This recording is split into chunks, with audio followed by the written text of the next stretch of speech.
Welcome to Kivik beach, where the sky actually isn't too bad. A couple of birds there, so we'll just let them sleep. So what I want to do here, this is on the east coast of Skåne and Sweden. So I want to touch the water here, and then when I get home I'll touch the water on Malmo, which is the west coast.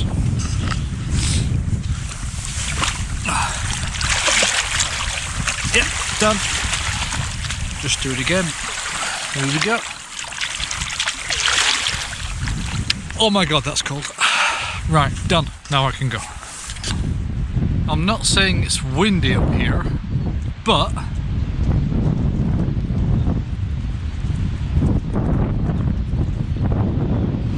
I stopped off in this forest. That's my stuff.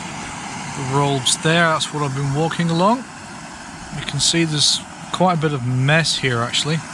Anywho, lunch today, which is what that water's boiling for, is going to be oriental chicken with couscous.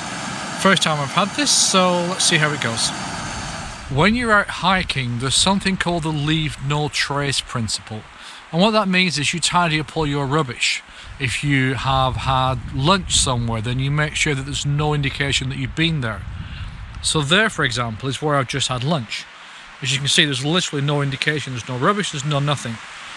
Next door to that though, that's on the ground. And over in the distance you can see quite a lot of rubbish and clothes and different things.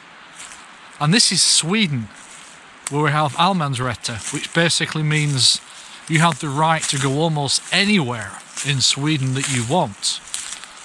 But the quid pro quo for that is that you respect nature and you leave it as it is when you found it. So this is actually, by Swedish standards, this is really actually quite disgraceful. Interesting place. This isn't actually on the Skåneleden. And unfortunately it is locked.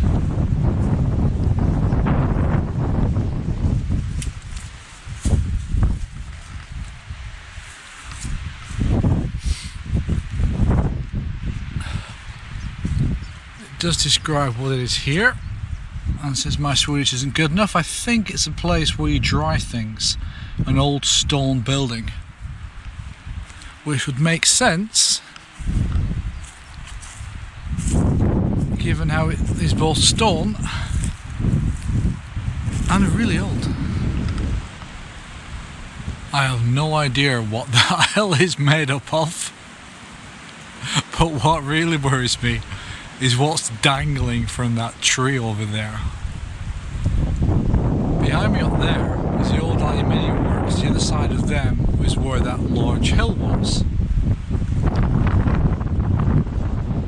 And there's three ways that the path goes from here. This is a way down to Hinya, which is, I think is how you pronounce it, about 8 kilometers away. And that's where I'm staying this evening. But the beginning of it goes through this rather delightful lake and up this slightly less delightful path.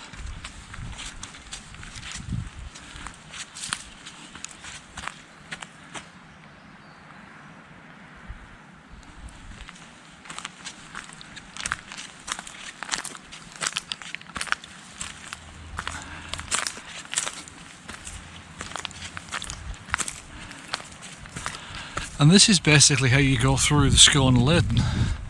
Follow the orange markings. It's hiking by numbers. So this is going to be home for the night. It's called a Lägerplats. That's called a vindskyd, which basically means wind protection. So you can sleep in there if it's windy. This is obviously a place for a fire. If I walk down here, you'll also see they put a second fireplace here. So if you want you can just simply put a fire here, sit there, and that's your view. Stunning. Morning, it's day 2. It's cold, good night's sleep. I actually slept really well, to be honest. That's the view of the lake. And just a general view of the area. The weatherman expects it'll be quite warm today, so I think about 10 or 11 o'clock the sun will shine through the clouds. It'll warm up a lot, but it will be blustery again for the rest of the day. Tomorrow, the next few days though, is supposed to be gloriously without wind at all, and sunny. So yeah, good hiking with them.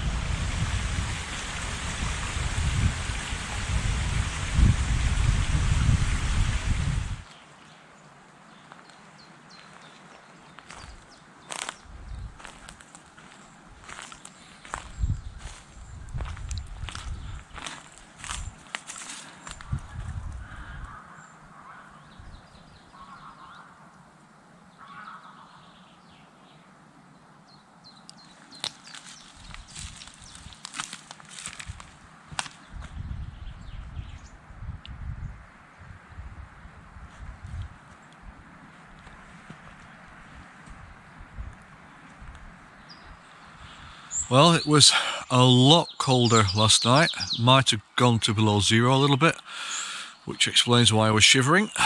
But what you get in return is this.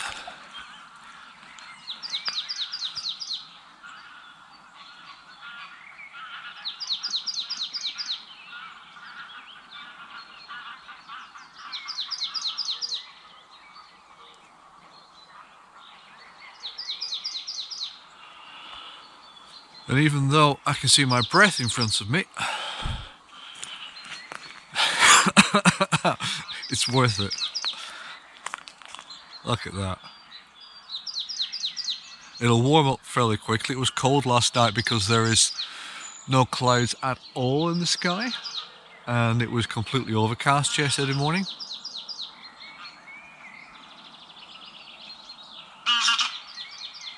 And these dudes have been making a racket for about the past hour. It's about 5:45 right now.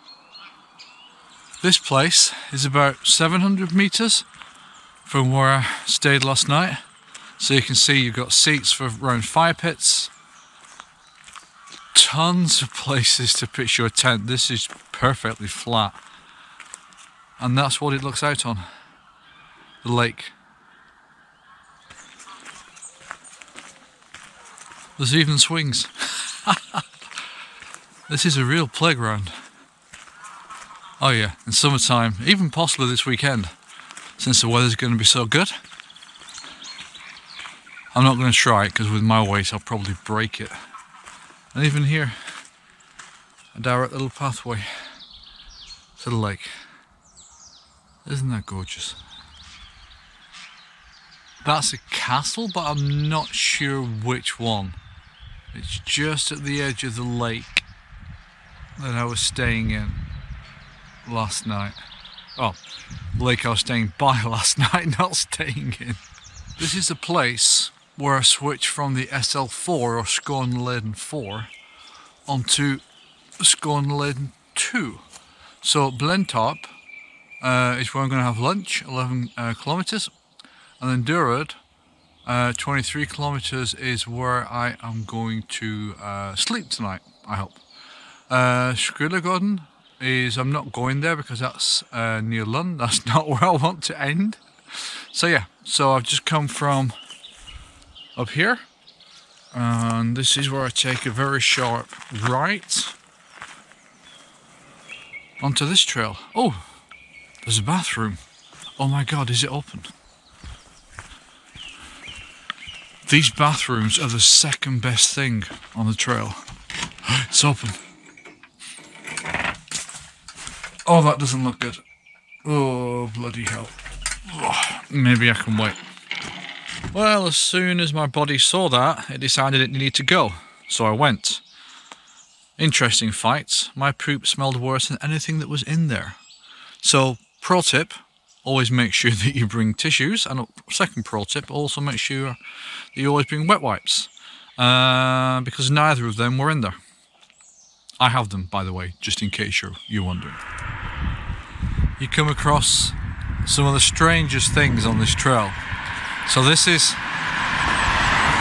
the very, very small town of Sövde, and that is its amphitheatre. There's more seats there than probably exist in the entirety of this village. But isn't that wonderful? What a great way to make use of such an outdoor space. I just walked all the way up there, which is hard to see from here, but from the sound of my voice it should give you an indication. As I've come round the corner, I've seen this. Isn't that gorgeous? Vinswood, a Liggerplats, a camping site, but with water, which is good because I need to get something to drink. Ducks? Nope, not going to eat the ducks. Just somewhere to sit down and rest for 5 minutes before I get going again. But look at it, it's absolutely gorgeous. When I was walking across, a guy from the building up there drove across in his car and stopped me. This is not a public area, it's private. I think it's his. I mean, look at it. It's just, they've done a really, really nice, good job here. So if you're looking for roofs in Röda, in Skåne in Sweden, contact those guys. They're called Röda Tak, which in English means Röda is the place and Tak is the is roof, actually. But in the distance, if you look past everything else, it almost looks like an infinity pool. You can just see those hills in the far distance. So I'm going to check when I get home. But it looks like this is a huge valley. The minute, hold on, which way am I facing? That is pretty much the furthest I've ever seen anything in Skåne. And I think it's probably also the highest I've seen something in Skåne as well. So that's facing directly east. North is that way. That's east. So I'll check when I get home. That actually, I might have walked over them. Yeah, I'll check. Because if the Kivik coast is that direction, I've walked over them. Anyway, so yeah, just kind of a thank you to the guy that let me use this. I'm only going to be here about 15 minutes. He let me get some water out of the pool, out of the pond, sorry, so I can filter it, which is good, so I was running a bit low. This is a super little place. I mean, just look at it. It's gorgeous.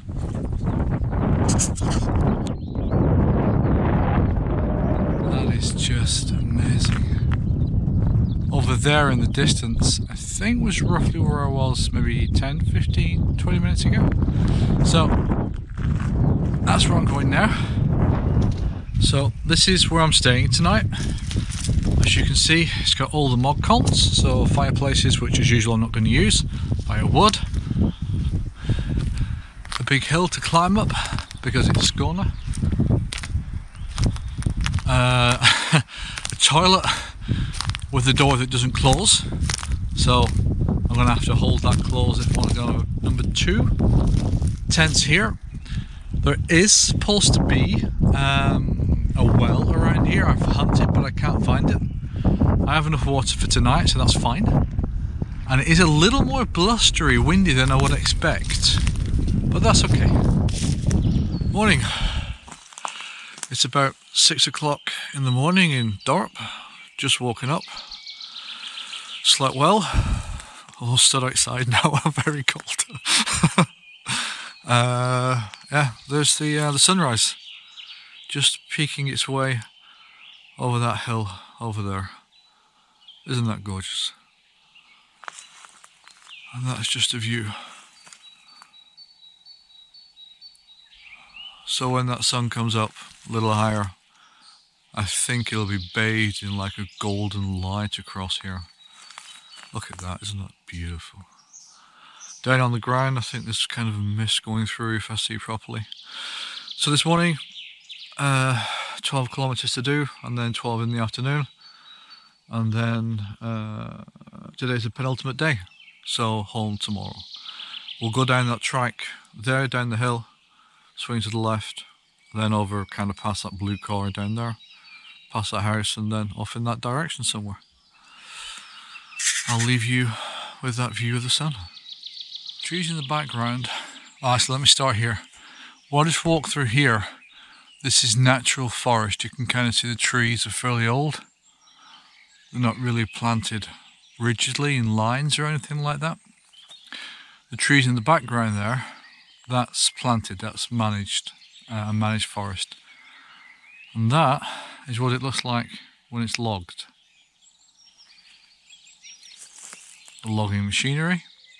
They've left those trees, I assume, because they're not these trees.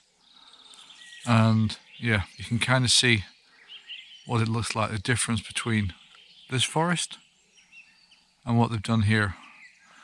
And now the trail actually walks straight past this machine here. I know it kind of feeds the industry of Sweden, and I think Sweden's about 80% forest, so, but even so, it's not fun to walk through. It's even less fun when it's at the bottom of a hill or a valley and it's kind of mushy with water. Walking through that is not fun. Anyway, Saturday morning, I think it's about 8:30 in the morning, so at least it's still cool. If I keep quiet for a second, you'll hear the birds.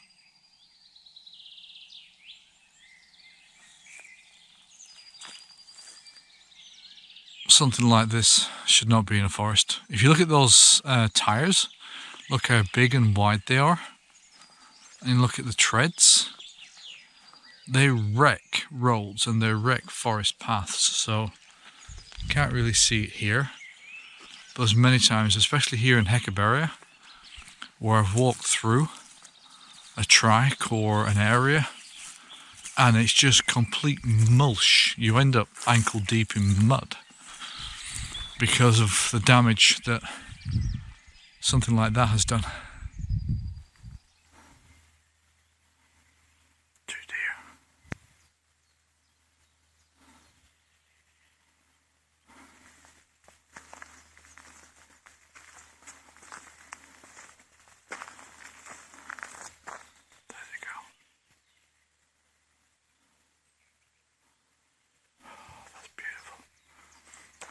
There's another one over there somewhere.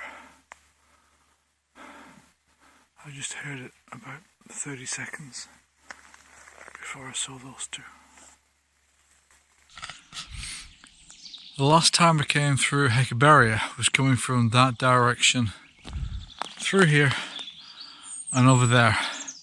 And I remember it because there was 5 mountain bikers that came through that direction all the way through, and I was over there. We can just see that orange pole in the far distance. I'd just gone up that steep hill and I'm looking back and there's these 5 mountain bikers coming up, and the one in the front never stopped talking the entire way.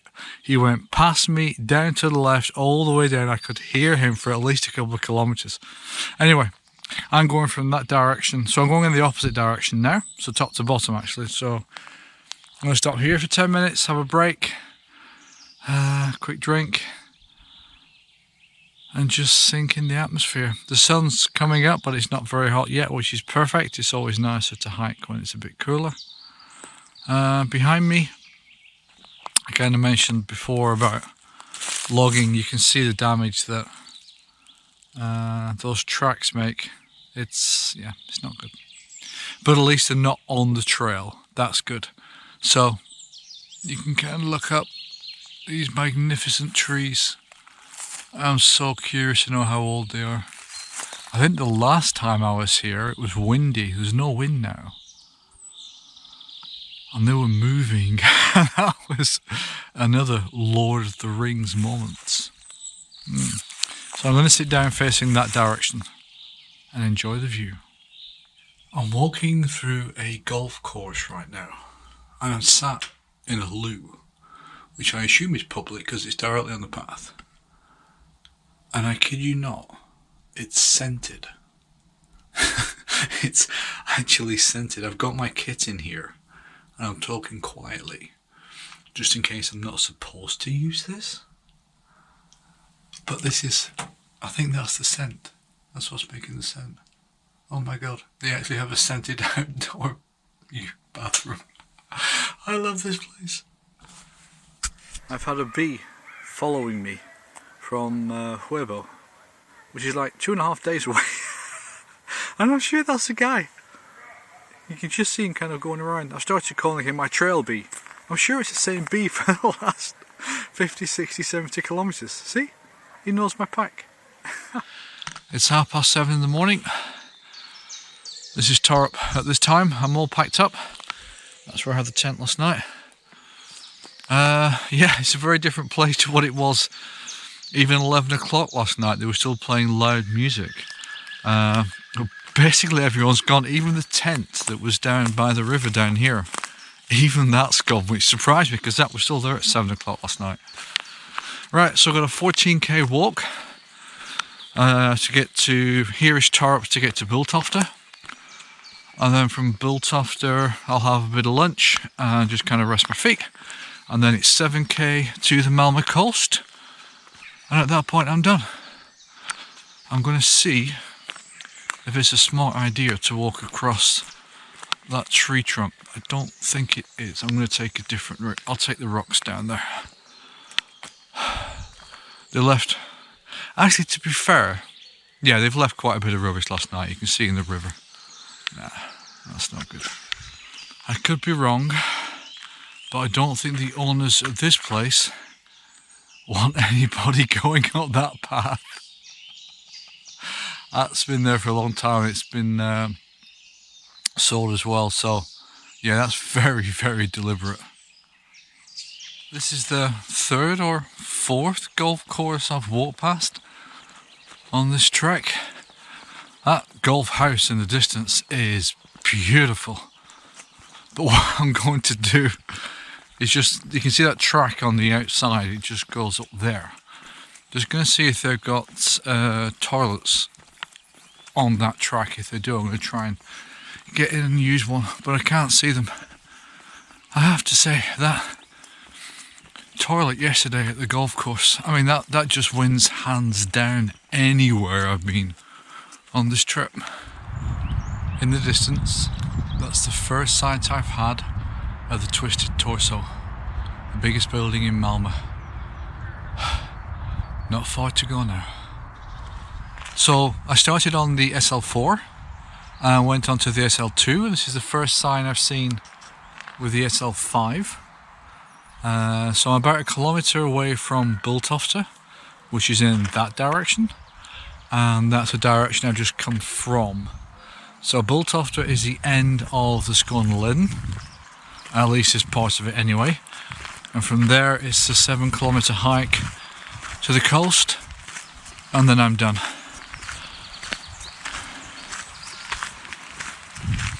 You've got to give it to the Swedes. They know how to build their trails. Well, the parts in the cities anyway. They could do with a bit of work on the parts that are not in the cities. This is Bultofte, the end of the Skåneleden, and very nearly the end of my trip. Walking from the coast at Kivik to the coast in Malmö. So here, when I get to that white building, is about 130 kilometres, and then I've got a further 7 to go till I reach the Malmö coast, and that's the end of the trip. I've left Bultofte, it's that way, so if I wanted to go home now, I'd swing left down there, and it's maybe 6 kilometres or so, but the coast is that direction, and about 6 kilometres or so. Time to finish this trip. That's the Twisted Torso again, so that kind of shows you how close I am to the end, and to be honest, more importantly, shows me how close I am because the Twisted Torso, the Lloyd's building at the back of these buildings, is right, well, very close to the coast. This is the end of the trip. Twisted Torso. In the distance there, you can see Copenhagen across the Øresund Strait. Down there is the Øresund Bridge. Back there is Malmo. Time to finish this trip. Dogs are having a good time though. Especially that one.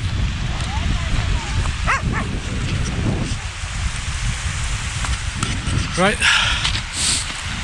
east coast in Kivik to west coast in Malmö.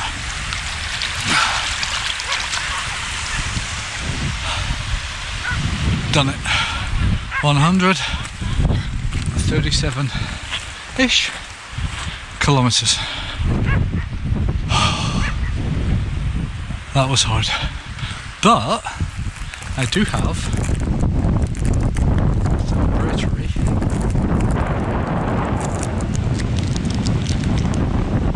coconut bar.